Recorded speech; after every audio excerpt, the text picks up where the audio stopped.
रात बहुत भयानक थी। समय लगभग 10 बज रहे थे। एक आदमी अपने दोस्तों के साथ पार्टी मनाकर घर जा रहा होता है। उसके सभी दोस्त अपने अपने घर चले गए थे, लेकिन इसका घर थोड़ी दूर था, इसलिए वह अकेले ही अपने घर जा रहा होता है। कुछ दूर जाने के बाद रोड पर लगा बैरियर नीचे आ जाता है और उसका रास्ता रोक लेता है। यह देखकर वह आदमी पूरी तरह घबरा जाता है। तभी वो आदमी स्कूटी से नीचे उतर जाता है और बोलता है, यहाँ ना कोई ट्रैफिक है और ना ही आसपास कोई आदमी, फिर यह बैरियर अचानक नीचे क्यों आ गया। उस आदमी को बहुत गुस्सा आ जाता है। तभी वह आदमी जोर से चिल्लाकर बोलता है, अरे किस बदमाश ने इस बैरियर को नीचे गिराकर मेरा रास्ता रोक दिया है। जल्दी बैरियर को ऊपर उठाओ, मुझे जल्दी घर जाना है। वह आदमी गुस्से में चिल्ला ही रहा था, तभी अचानक किसी ने गर्दन काटने वाला हथियार चला दिया, जिससे उस आदमी की गर्दन कट जाती है और वह जमीन पर गिर जाता है। गर्दन काटने वाला कोई और नहीं बल्कि जेफ द किलर और जेसन होते हैं। जेसन अपने हाथों में तलवार चलाने वाला गन रखा होता है। इन दोनों ने ठान लिया था कि इस रास्ते से जो भी जाएगा उसे ये दोनों मौत के घाट उतार देंगे। तभी जेफ द किलर कहता है, हम दोनों यहाँ इतने आदमी मारेंगे कि इस रोड से गुजरने का नाम सुनते ही हर आदमी कांप उठेगा। इधर रास्ते के बीचों बीच बैरियर गिराकर ये दोनों मिलकर हर आने जाने वाले आदमी को मार रहे होते हैं। और ठीक उसी रास्ते से गुल्ली बुल्ली सोन भी पार्टी मनाकर घर आ रहे होते हैं। इन सभी को जरा भी अंदाजा नहीं होता है कि आगे इनका सामना ऐसे दरिंदों से होने वाला है जो इन तीनों को मौत के घाट उतारने के लिए तैयार खड़े हैं।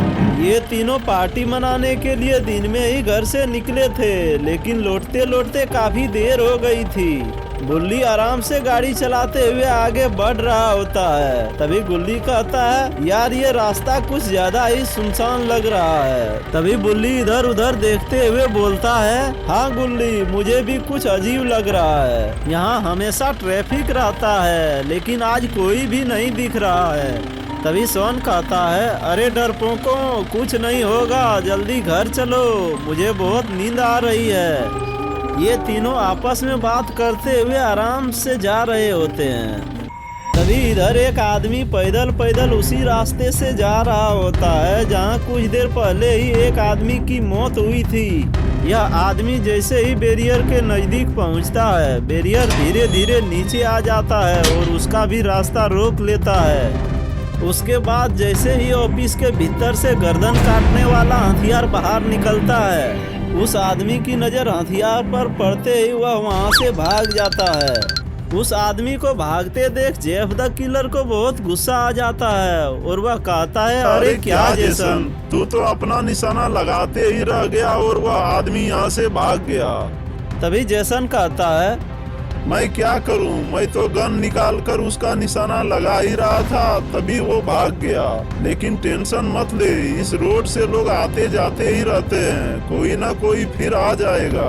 फिर रोड पर लगा बैरियर को ऊपर उठा लेते हैं और ये दोनों दरिंदे ऑफिस में छुपकर अगले आदमी आने का इंतजार करने लगते हैं। इधर गुल्ली बुल्ली और सोन तीनों मस्ती करते हुए आ रहे होते हैं।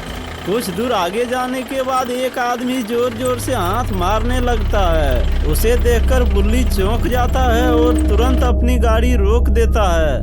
तभी सोन उस आदमी से कहता है, तुम इतनी रात को यहाँ क्या कर रहे हो, तुमने हमारी गाड़ी क्यों रोकी है। तभी वह आदमी कहता है, तुम तीनों यहीं से वापस लौट जाओ, अब यहाँ से आगे मत जाना, नहीं तो मारे जाओगे।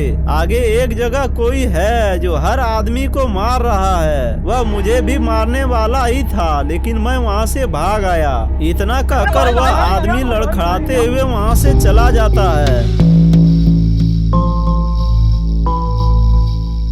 तभी सोन कहता है, अरे इस आदमी ने तो शराब पिया था, इसकी बातों में मत पड़ो, ये झूठ बोला होगा। तभी गुल्ली कहता है, हाँ सोन, वो आदमी मुझे भी एक नंबर का शराबी लग रहा था। उसकी बातों में पड़ना हम लोगों की मूर्खता होगी। गुल्ली की बात सुनकर बुल्ली तुरंत अपनी जीप को आगे बढ़ाने लगता है, लेकिन इन तीनों को जरा भी अंदाजा नहीं था कि आज रात इन सभी के साथ कुछ ऐसा होने वाला है जो इन्होंने कभी सपनों में भी नहीं सोचा होगा। फिर धीरे धीरे ये तीनों भी बैरियर के पास पहुंच जाते हैं। तभी इनके साथ भी वही होता है जो पहले सबके साथ हो चुका था। अचानक रोड पर लगा बैरियर धीरे धीरे नीचे आ जाता है और इन तीनों का भी रास्ता रोक लेता है। यह देखते ही तीनों के पसीने छूटने लगते हैं। तभी उन्हें समझ में आ जाता है कि वो शराबी आदमी सच बोल रहा था कि आगे मत जाओ। फिर घबराहट में बुल्ली गाड़ी का हॉर्न बजाने लगता है।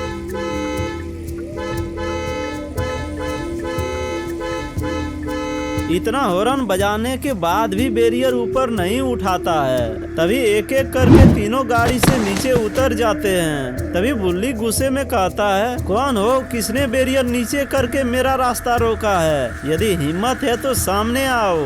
इतना कहते ही ऑफिस से गर्दन काटने वाला हथियार बाहर निकालता है और बुल्ली के तरफ चला देता है, लेकिन बुल्ली तुरंत नीचे बैठ जाता है और किसी तरह अपनी जान बचा लेता है।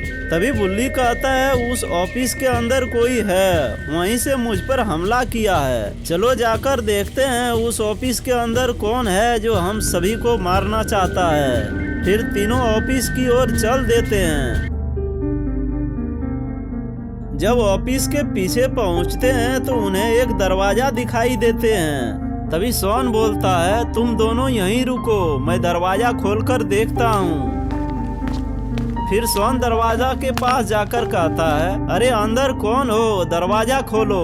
लेकिन दरवाजा नहीं खोलता है। तभी सोन दरवाजा खोलने की कोशिश करता है, लेकिन दरवाजा नहीं खुलता है। फिर वह वापस गुल्ली और बुल्ली की ओर आने लगता है। तभी अचानक ऑफिस का दरवाजा खोलता है और सोन पर जोरदार हमला कर देता है, जिससे सोन वहीं बेहोश होकर नीचे गिर जाता है। फिर जेफ द किलर और जेसन के हाथों में हथियार देखकर गुल्ली और बुल्ली डर के मारे वहां से भाग जाते हैं। इधर जेफ द किलर सोन को अपने कंधे पर उठाकर ले जाने लगते हैं, लेकिन उधर गुल्ली और बुल्ली छुप छुप कर सब कुछ देख रहे होते हैं।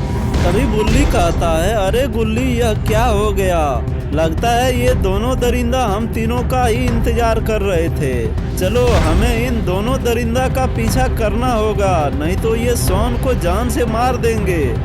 उसके बाद गुल्ली और बुल्ली वहां से निकल जाते हैं और उन दोनों दरिंदा का पीछा करने लगते हैं। इधर जेफ द किलर और जेसन सोन को लेकर कब्रिस्तान के पास पहुंच जाते हैं। फिर जेसन दरवाजा खोलता है और दोनों कब्रिस्तान के अंदर चले जाते हैं, लेकिन दरवाजा खुला ही रह जाता है। तब तक गुल्ली और बुल्ली भी कब्रिस्तान के पास आ जाते हैं। फिर जैसे ही बुल्ली की नज़र कब्रिस्तान के अंदर बने घर पर पड़ती है तो उसका दिमाग घूम जाता है। बुल्ली देखता है कि उस घर के अंदर बहुत सारे लाइटें जल रही होती है और इविल नन सोन के साथ ब्लैक मैजिक कर रही होती है। ये सब देखकर बुल्ली के मन में डर बैठ जाता है कि पता नहीं आज ये सब मिलकर सोन के साथ क्या करने वाले हैं। फिर गुल्ली और बुल्ली दोनों छुप छुप कर धीरे धीरे कब्रिस्तान के अंदर जाने लगते हैं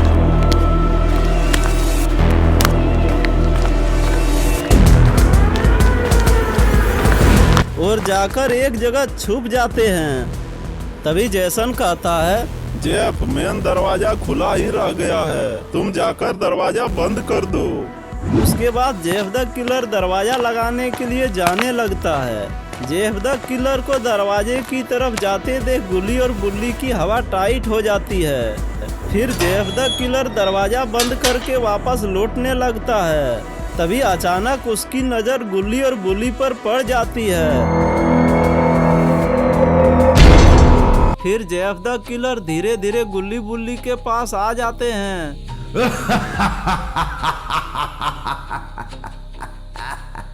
अच्छा हुआ सोन के साथ तुम दोनों भी कब्रिस्तान के अंदर आ गए हो।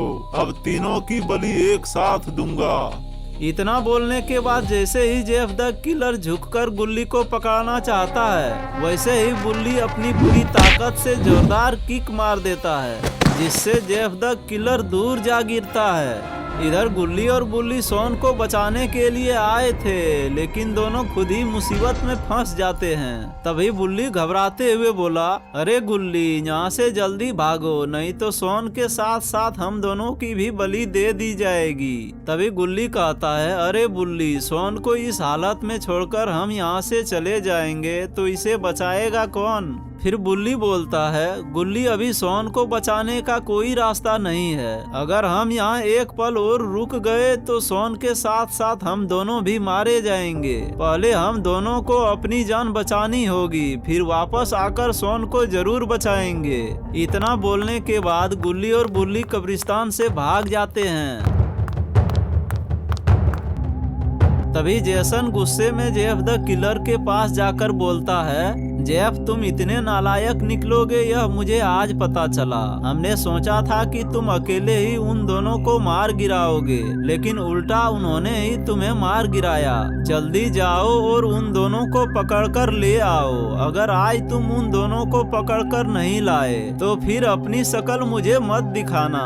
यह सुनते ही जेफ द किलर हाथ में हथियार लेकर खड़ा हो जाता है और दौड़ते हुए गुल्ली और बुल्ली को पकड़ने के लिए निकल पड़ता है। इधर गुल्ली और बुल्ली अपनी जान बचाने के लिए पूरी तेजी से भाग रहे होते हैं, लेकिन उनसे कुछ ही दूर पीछे जेफ द किलर भी उनका पीछा करते हुए आ रहा होता है। तभी जेफ द किलर गुस्से में चिल्लाता है, रुक जाओ कमीनों, आज तुम दोनों मेरे हाथों से नहीं बच पाओगे। जेफ द किलर की आवाज सुनते ही गुल्ली और बुल्ली और तेज भागने लगते हैं। तभी अचानक उनके सामने एक आइसक्रीम मैन रॉड की गाड़ी आकर रुक जाती है। गाड़ी रुकते ही रॉड नीचे उतर जाता है। उसे देखते ही बुल्ली घबराकर बोला, रॉड, हमें बचा लो, हमारे पीछे जेफ द किलर हाथ में हथियार लेकर हम दोनों को मारने आ रहा है। फिर रॉड जैसे ही कुछ बोलने वाला होता है, तब तक जेफ द किलर आ जाता है और कहता है, रॉड, इन दोनों को मेरे हवाले कर दो।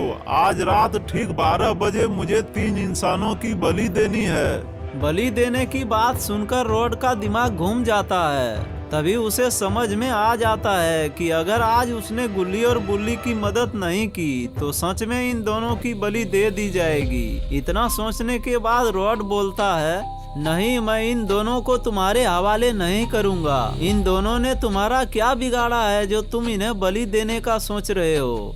तभी जेफ द किलर बोलता है, देखो रॉड, मैं तुमसे ज्यादा बहस नहीं करना चाहता। तुम चुपचाप इन दोनों को मेरे हवाले कर दो, क्योंकि आते समय जेसन ने मुझसे साफ कहा था कि अगर तुम उन दोनों को पकड़कर नहीं लाए तो अपनी शक्ल मुझे मत दिखाना। और अगर आज मैं इन दोनों को अपने साथ नहीं ले गया तो समझ लेना जेसन से मेरी दोस्ती हमेशा के लिए खत्म हो जाएगी। तभी रॉड गुस्से में बोलता है, देखो जेफ, मैं सीधा और साफ बोल रहा हूँ, मेरे रहते हुए तुम इन दोनों को लेकर जाना तो दूर, तुम इन्हें छू भी नहीं पाओगे। फिर रॉड गुल्ली बुल्ली के आगे जाकर खड़ा हो जाता है। तभी जेफ द किलर रॉड को एक किक मार देता है। रॉड को मालूम था कि वह जेफ द किलर को लड़ाई में नहीं हरा सकता, इसलिए वह अंदर ही अंदर अपना दिमाग लगा लेता है और धीरे धीरे जेफ द किलर के पास जाने लगता है। फिर जैसे ही जेफ द किलर उस पर दोबारा हमला करना चाहता है, रॉड उसे फ्रीज कर देता है।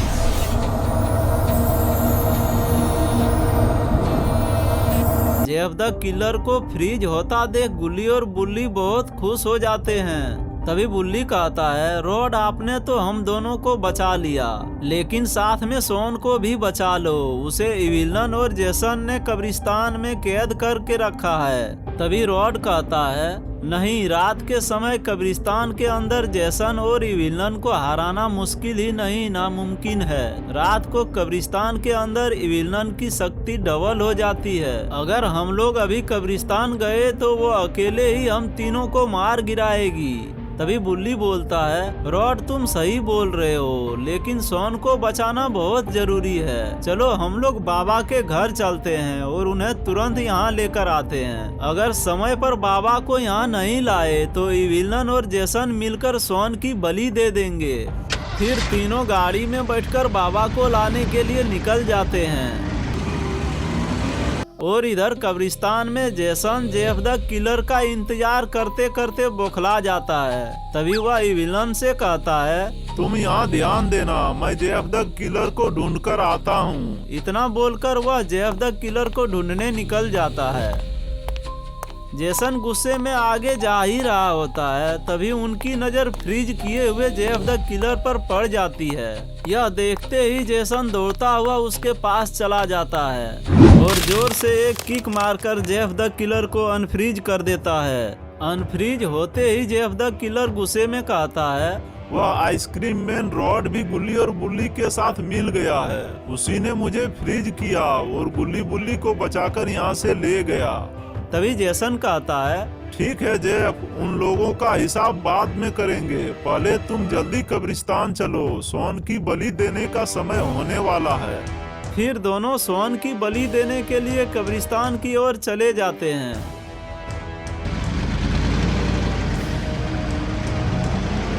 इधर गुल्ली बुल्ली और रॉड बाबा के घर की तरफ जा ही रहे होते हैं। तभी बुल्ली के मोबाइल में फोन आ जाता है।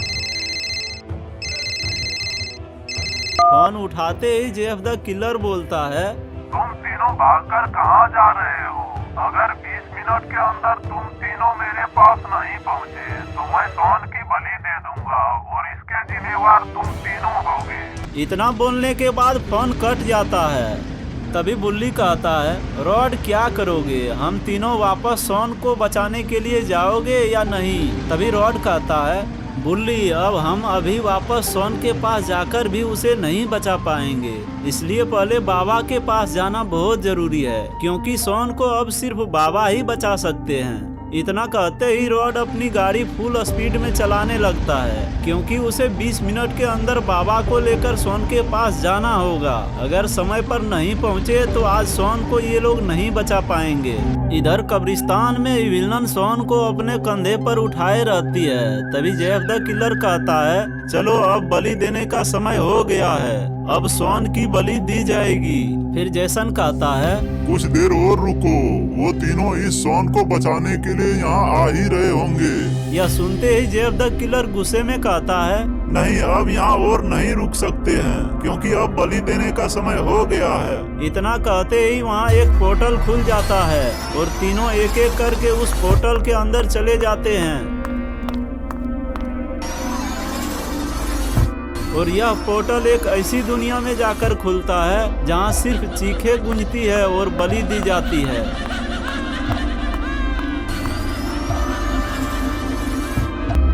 इस दुनिया में जो भी इंसान आया है, आज तक कोई जिंदा वापस नहीं लौट पाया। तब तक इधर रॉड तेजी से गाड़ी चलाते हुए बाबा के घर पहुंच जाता है। बाबा यहाँ ध्यान लगाए हुए बैठे होते हैं। तभी गुल्ली बुल्ली और रॉड बाबा को सारी बातें विस्तार से बता देते हैं।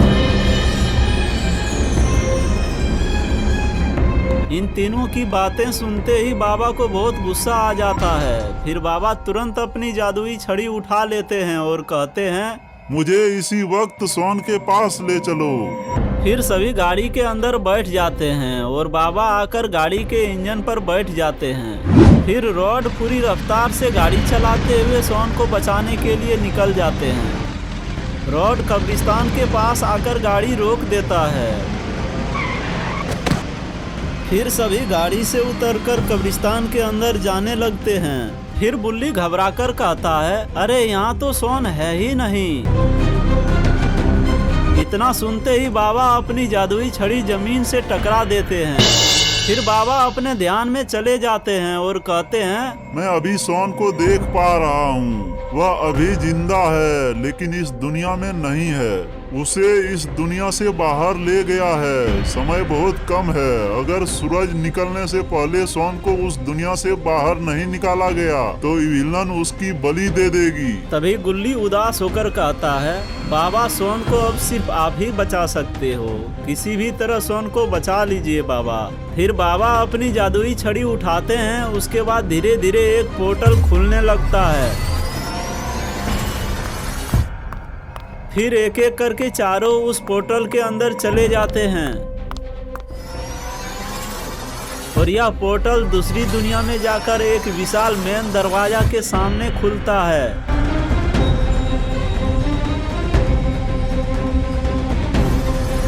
यह वही दरवाजा होता है जिसके अंदर विलन, जेफ द किलर और जेसन सोन की बलि देने वाले होते हैं। बाबा समझ जाते हैं कि सोन इसी मेन दरवाजा के अंदर है। अगर सोन को जल्दी बचाना है तो इस दरवाजा को खोलना ही होगा। फिर बाबा अपनी पूरी ताकत लगाकर दरवाजा को खोलने का प्रयास करने लगते हैं। बाबा के पास जितनी शक्ति थी उसने सब लगा दिया, जिससे बाबा का शरीर धीरे धीरे लाल होने लगता है, लेकिन दरवाजा नहीं खुलता है। तभी बाबा के सामने एक जोरदार धमाका होता है, जिससे बाबा दूर जा गिरते हैं। वह फिर उठते हैं और अपनी पूरी शक्ति दोबारा दरवाजा खोलने में लगा देते हैं।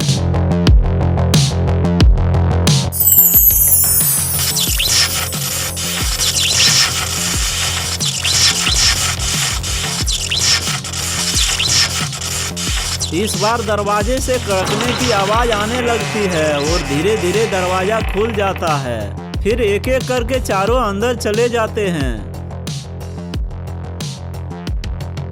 अंदर का नजारा देखते ही चारों का दिमाग घूम जाता है। यहाँ हर तरफ खून के निशान दिखाई दे रहे थे। न जाने इन तीनों शैतानों ने कितने लोगों की बलि दी होगी।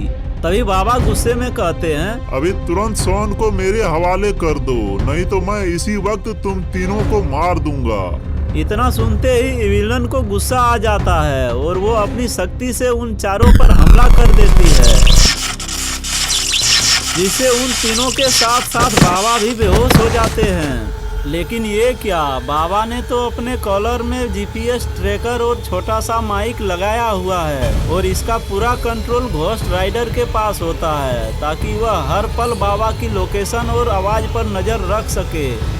घोस्ट राइडर समझ जाता है कि बाबा किसी बड़ी मुसीबत में फंस गए हैं और बेहोश होकर जमीन पर गिर गए हैं। तभी घोस्ट राइडर कहता है, मुसीबत में फंसे इंसानों को बचाना ही मेरा काम है, और जब तक मैं इस दुनिया में हूँ तब तक मेरे रहते कोई भी दरिंदा किसी भी इंसान को नहीं सता पाएगा। मैं उन पापियों का नाश करने के लिए वहाँ जरूर जाऊंगा। लेकिन दूसरी दुनिया में जाने के लिए घोस्ट राइडर खुद से पोर्टल नहीं खोल पाता है। तभी उसे बाबा की कही हुई बात याद आ जाती है। घोस्ट राइडर, अगर मैं किसी दूसरी दुनिया में फंस जाऊं और तुम्हें मेरे पास आना हो तो इस जगह पर खड़े होकर कहना, बाबा जहाँ भी है वहाँ का मार्ग प्रकट हो। उसके बाद एक पोर्टल खुलेगा और तुम इस पोर्टल से मेरे पास आ जाना। यह बात याद आते ही घोस्ट राइडर अपनी बाइक स्टार्ट करता है और बाबा द्वारा बताई गई जगह की ओर निकल पड़ता है।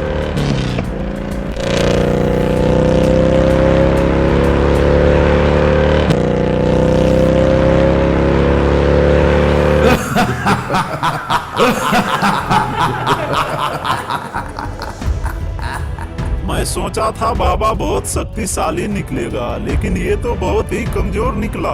इधर गुल्ली बुल्ली बाबा और रॉड को बेहोशी के हालात में एक ही लाइन में सुला दिया होता है। तभी जैसन कहता है, विलन, तुम एक एक करके इन सभी का बलि दे दो, फिर हम तीनों इस दुनिया के सबसे ताकतवर बन जाएंगे और पूरी दुनिया हमारी मुट्ठी में होगी। तब तक इधर घोस्ट राइडर पोर्टल खोलने वाली जगह पर पहुंच जाता है और कहता है, बाबा जहाँ भी है वहाँ का मार्ग प्रकट हो। इतना कहते ही वहाँ एक पोर्टल खुल जाता है। फिर घोस्ट राइडर उस पोर्टल के अंदर चला जाता है और यह पोर्टल सीधे दूसरी दुनिया में जाकर खुलता है, जहाँ गुल्ली बुल्ली, रॉड और बाबा बेहोश पड़े होते हैं। दूसरी दुनिया में कदम रखते ही घोस्ट राइडर सीधे मेन दरवाजे के अंदर चला जाता है। फिर जैसे ही उसकी नजर बेहोश पड़े गुल्ली बुल्ली, रॉड और बाबा पर पड़ती है तो वह गुस्से से दहाड़ उठता है।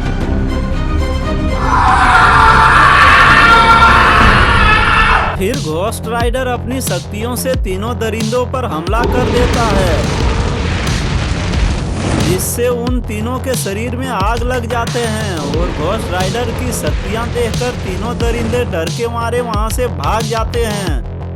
इधर गुल्ली बुल्ली, रॉड और बाबा को धीरे धीरे होश आने लगते हैं। आज घोस्ट राइडर समय पर आकर इन चारों की बलि चढ़ने से बचा लेता है।